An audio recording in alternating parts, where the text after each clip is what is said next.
I'm going to point this out on the show. Yeah.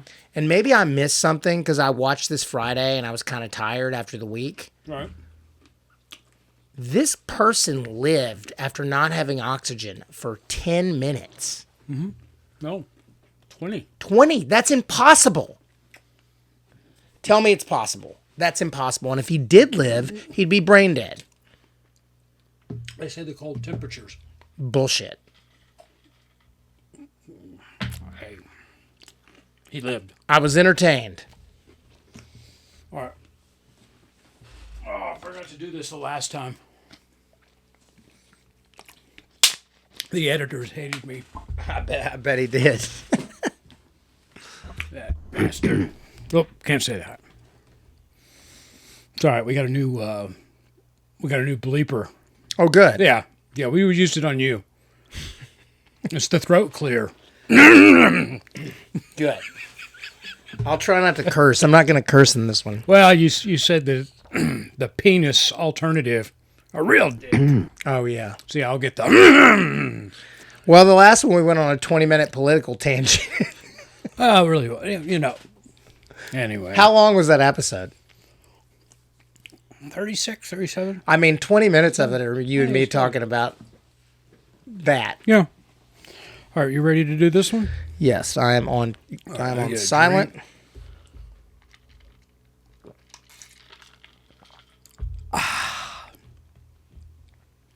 I just want our listeners and viewers out there to know what I do is I do about three quarters of a cup of tea, and then I add a quarter's worth of mellow yellow to give it the citrus, sugary, sweetened part of it, and it's freaking amazing.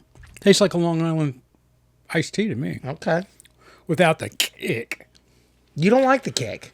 I don't drink alcohol, so I did a long time ago. You're like, you seem to me like you would be very responsible. You'd be like, I'm going to have one glass of red wine. I can be. I mean, I don't drink it because once I start drinking, I don't stop drinking. I can have a glass, but I don't drink. Yeah. Yeah.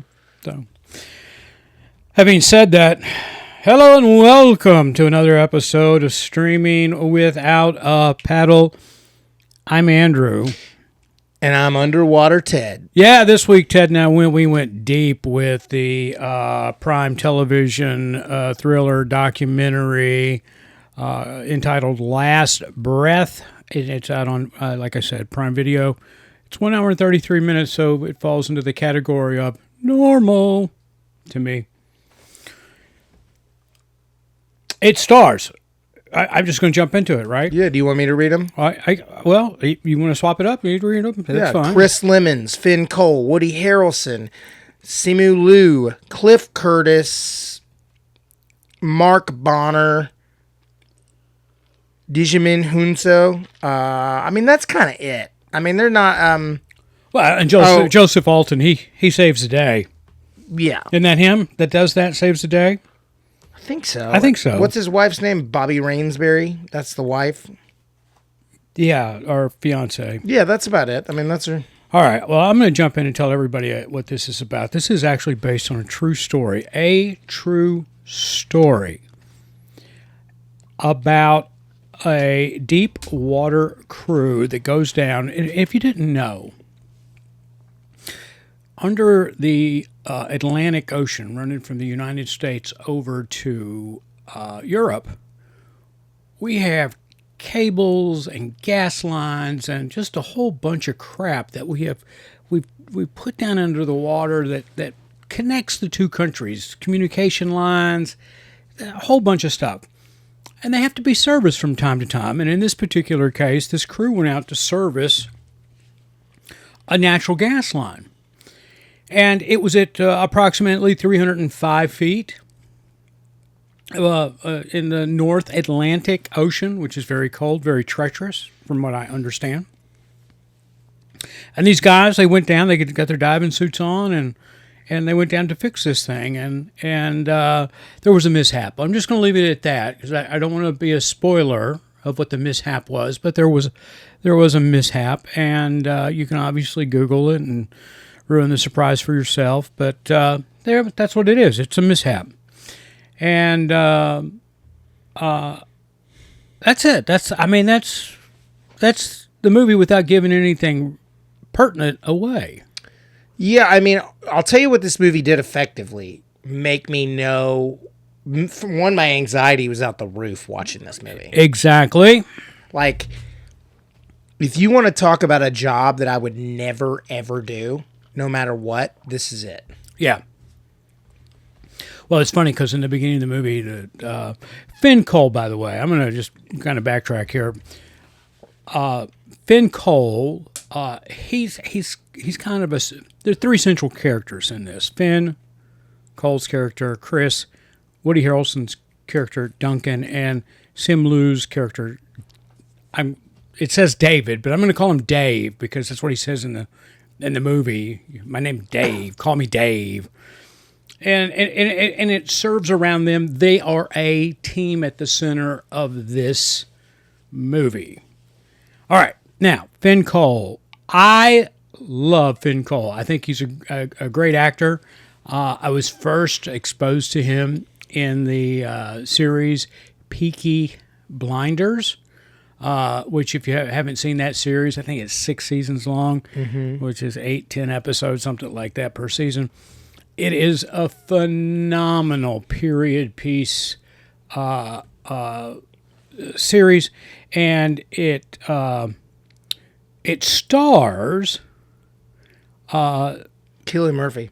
Yeah, there you go, Cillian Murphy, and but anyway, I think Finn's character was introduced in season 3 of Peaky Blinders, and oh my God, he added so much to the show. He really did. He really, really did. So I really like him, and he reminds me a lot of Heath Ledger. He was really good in this. They were all really good in this movie. They were. I think it's probably, Woody just blows me away.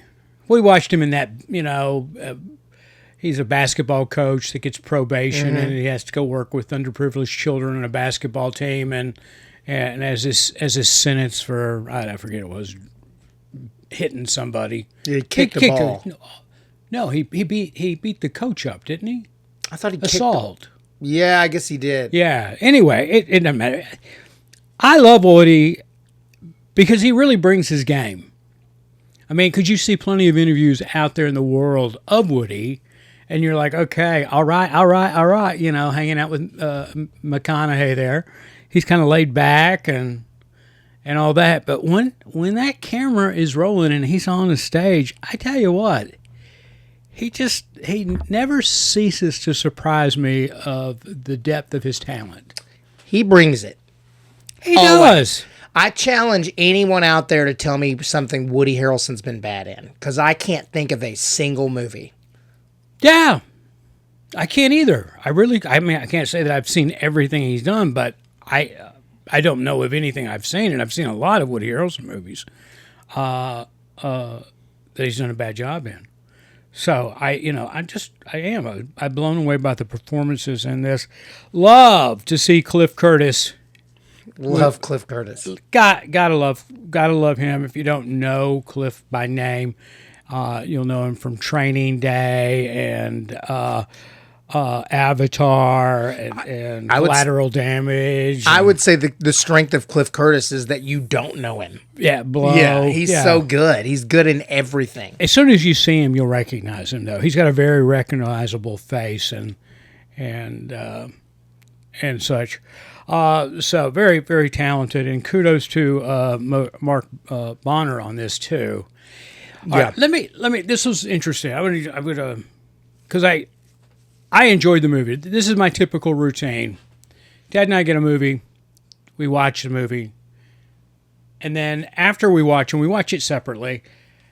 And after I watch the movie, I go and do a little research on the movie, finding out, if there's some facts on it that were really interesting. Like this movie, I'm just going to jump out there and I'm going to tell you, it was actually a theatrical release in February of 2025. Hit the theaters. It made back its budget, which was about $24 million. But again, it was That's it? Well, I don't want to say it was short lived. It was at the theater for about 2 months, but you know, I never heard of it. I didn't hear of it. Wait a second. This movie only cost $24 million? I know, right? What? Well, I'll get into that. Really interesting thing in that. All right, this movie was filmed in a couple of places. They actually went out on one of these boats, these ships that perform these underwater duties to film in the cockpit, the cabin of this thing, right? Are you talking about where they drop them or that big ship? Or the big ship. Yeah. In the big ship. I wouldn't have been on that ship. They were out there for 20 days. I would rather rot. 20 days at sea, filming in that cockpit area and then down in the hull and all those places where, these things are. And of course, they shot B-roll around northern in Scotland, northern Scotland there, where the port for these kind of ships is located. But then they went down to Malta. And in Malta, there is a film studio, and it is specifically, basically, large saltwater tanks that they've built as this studio. So when movies that require, like this one, ocean scenes, that's where these people go to shoot these things, right? Yeah. So impressive structure. I Googled it and did the visual tour from Google and their website and all that. So, you kind of check it out. But, yeah, I found all that kind of interesting, that how they shot the movie, the fact that they shot it on location on a boat, on one of these boats for 20 days of shooting, and then they came back. Well, that just tells you, though. I can't imagine. I had to be another 20 days of shooting in the tank. For sure. Most of the movie is out in the tank. It's, so I was really impressed. And there we go from there. Ted, what'd you think? I was, like I said, my anxiety was just peaked.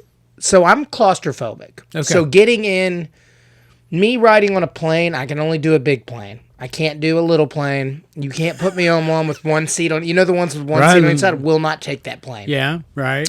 But I'll do the one with the 3 in the middle or 2 on each side or whatever, but I won't do the little plane. Okay. So me thinking about putting one of those suits on is it just makes my skin crawl, panic attack set in. So like I started watching this movie. My wife, our friend Andy was in town from LA, and so they went out. I dropped them off so they didn't have to. I came home and I started watching this, and I had a heck of a week last week, so I was tired. Didn't we all? Yes. Everybody Holy did. Crap. It was a rough week. It was a rough week. So I sat there and I started watching this, and I was very tired. And I got about 30 minutes in, and when I saw them climb into that little thing, I was like, just a second. And I popped a beer, and I was like, all right, let me just get my nerves down. And so I drank it. I was engaged the entire movie, to the point of I was just like, it seems like the worst job on earth. I hope they get paid like $300,000 a year. Oh, yeah. The movie actually starts off by saying it's one of the most dangerous. I was waiting for it to come back after that screen cleared and say, if not the most dangerous. Underwater welder is pretty dangerous. Yeah, that's right. Yeah. Underwater anything. Yeah, I tell you, we saw the movie Jaws when it came out, and I was probably 10 or 11 years old when that came out. Jaws 78. So, okay. It's 78, isn't it? I think something like that. And anyway, and I was okay with the ocean after that. It didn't bother me. I don't know, it was because I was so young. I couldn't connect the dots and things like that. So I really wasn't scared about it. But I'll tell you what. The Abyss. That was in '89. That's the one that did it to me. My God! It's so awful. I go to the beach now, and if I'm in past my knees, that's a photo. My feet will touch the water, and that's about it. My wife makes fun of me. She goes, "You get in the lake and you get in rivers," and I go, "Yeah, they're fine. Yeah, I'm not getting in that ocean full of monsters." That's the only thing I had about this. I was like, "Where are these things that live down there?" That's the only drawback to this movie. I was like, "Where are the giant squids and stuff like that?" I am so glad most marine life is passive aggressive, so they just leave you alone. They go do their thing, and because here's a story, and it's a true story. I grew up on a lake. My dad was a fisherman. He had a fishing buddy who was in the Corps of Engineers here in Old Hickory Lake, and the Corps of Engineers runs the Old Hickory Dam, right? They got the locks there and the generators and all that. He was a diver. His job was to go and fix things or inspect things on both sides of the dam, So they would shut it down, the generation, and lock it off so no water was flowing through there. It was just a wall, and he and the guys would go down there. But anyway, and this is a true story, and it was actually backed up a few years ago. But he said that they were down there one day on the lower side of the dam, which basically is the lower side is where the lake becomes the river again. Yeah. Right? Just for our listeners. And that's where the discharge side of it is. That's where the generators are, and the water comes through there and turns the turbines, and then it's expelled through the lower side. Well, fish get in to the turbines when they come through, and they get chopped up. Mm-hmm. So when they're discharged, it's like chum coming out of the backside of the dam. These catfish, they sit down there because they know that that's where the food comes out, already chopped up for them. And they sit there, these catfish, with their mouths open, and they just eat the food that comes out of there. Well, they were down there one day, and one of the two was doing what they were doing, and the other came up and tapped him on the shoulder, pointed behind him. He was actually, half of him was actually in the mouth of a catfish. I kid you not. I kid you not. My whole life, we both grew up on the lake. Yeah. My whole life, I've heard that they are the size of motorcycles. Oh, no. And this is where I'm going, and you can Google it on the internet and all that. But a guy caught one of these catfish, it's like a couple of years, on the lower side of Old Hickory Dam. And when they got it up to the water, it was longer than his 18-foot boat. I kid you not. Well, now I'm not going in the lake anymore. I'm sticking to rivers. I can't. No, you want to go in the lake. You don't want to be on the riverside. That's where all the big fish are. Oh, man. Yeah, no. All right. Anyway, this movie was directed by Alan Parkinson. He is no stranger, and I think he brought a lot of his skill set to this, because not only is he a filmmaker in the fictional sense, he is a documentarian filmmaker as well, which was just being a true story. You could tell the way he shot this, and it was shot, that there was a combination of the two. I'm just going to guess that close to half of this movie, if not more, is handheld. There wasn't a lot of dolly grip work on this film, and it really was shot like a documentary, and he's got that in his background, no question. I mean, he's mainly a documentary filmmaker. I'm just saying, you could tell, and he did a really great job, and then the fictional stuff that he does, he directed Black Adam, and where'd it go? I forget. Anyway, he's legit. Yeah, he's good. He did a good job. The one thing I took away from this movie, and I think it was a little too much, and it kept you on the rails, though. I get it. I understand it. The music bed on this thing was just so intense. It's what drives your emotion, because if you look at the action that's going on, there's not a lot of intensity in any particular scene. I mean, in the sense of, oh, what's going to happen? What's going to happen?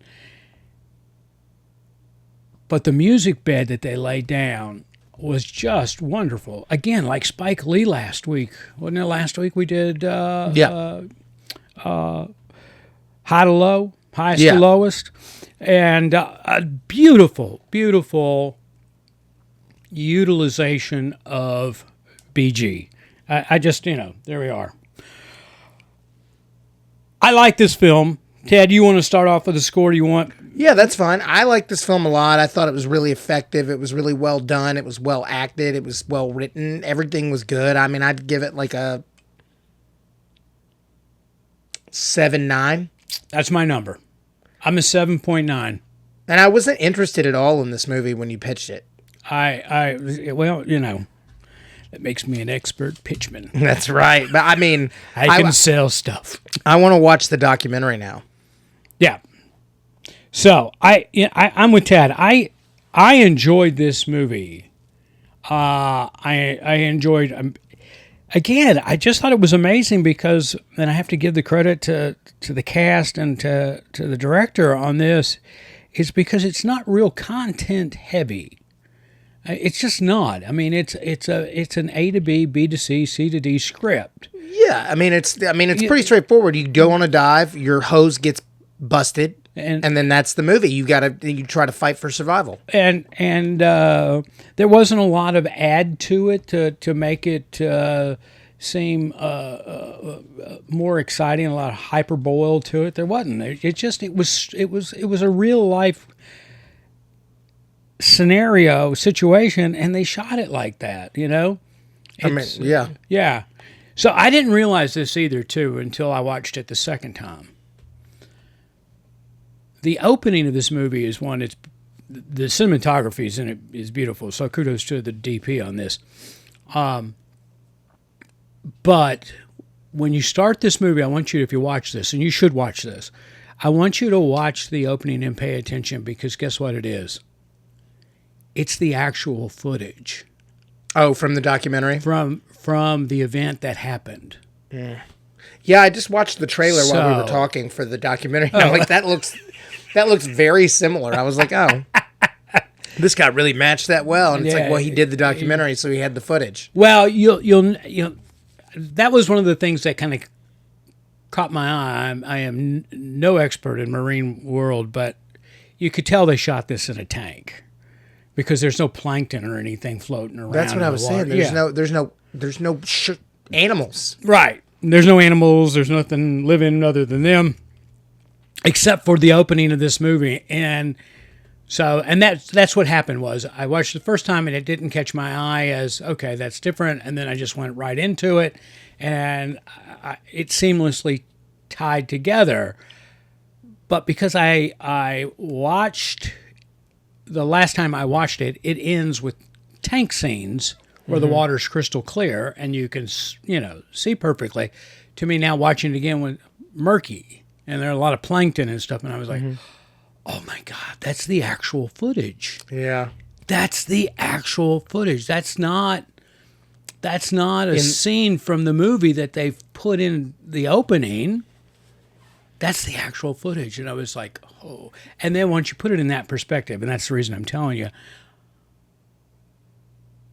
when you watch that opening, you have to realize that's not an actor. Yeah. That's not trippy now that you say that. Yeah, that's not an actor. That is Chris Lemons. That is the real diver.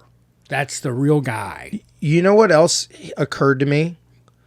I was thinking about the billionaire rich guy that went out in the submarine that went down about 100 feet and exploded. Yeah. And then I was like remembering what that thing looked like. and then we Right. see what the real ones look like that Yeah, you would right. dive in. I was like, what part of you, like when you were doing your research, sir, saw this, then saw what they built and go, yeah. I mean, this thing was like The bell. You're talking about the bell that they were in. They dropped down. It's like, come on. Yeah, and now that you say that, it makes me think that's way more sensical as a tourist type apparatus than what went down. And that's all I'm going to say on that. But anyway, all right. I'm a watch. I really enjoyed this movie. I like documentaries. It kept me intrigued start to finish. Hour 33. It didn't seem like an hour and 33. No, it moved. And my clues to you when you watch this, because you probably won't watch it twice like I did, is pay attention to the opening because it's real. And as you're going through the movie, pay attention to the background music in this thing, and see how it really drives you emotionally.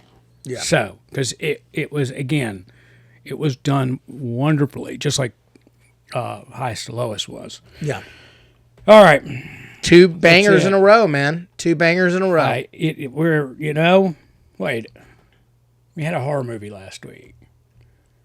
That wasn't a banger. It was good. It was okay for a horror movie. What movie did we watch last week? It was Acadian or whatever. Yeah. Nick Cage movie there. Acadian was pretty good. Okay, yeah. I enjoyed it. For a horror, I gave it a good score. Hey, for what it is, where there's not much going on, like the monsters, we've had 3 good ones in a row. Yeah. Well, have we? That Highest to Lowest was before Arcadian, and I thought the only thing that made that movie, because that script was so bad. Yeah, but it was pretty good. But it was Spike Lee shooting it. I mean, I don't know if people that aren't in the industry could take away what we took away from it, in the sense of the mastery of Spike Lee behind the camera and the angles and the way he danced with it. Yeah, he was great. He was really great. And I still suggest any aspiring filmmaker or anybody who's already a filmmaker but just starting out, you need to watch that and take notes on his directing. So anyway, all right, there we go. There's a lot dropping out there coming up. Some heavy hitters in the world of A-listers have things dropping, and there was something I was going to. We were talking about the pleasures of getting old. Right before we came on, I was thinking about it because I think I read something triggered it about movie theater viewers.